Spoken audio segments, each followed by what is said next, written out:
we bring you the answers to all your questions. Be better than others. Enjoy the benefits of knowledge. Accept the answers from us. This part is super simple as long as you're using the more recent versions of the Xbox One controller.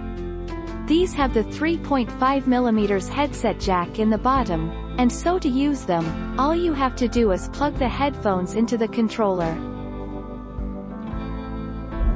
Our mission is to provide accurate answers. We think without knowledge, it is impossible to live a balanced life. Be competent, be skillful. Thank you for watching. Don't forget to subscribe and hit the bell notification.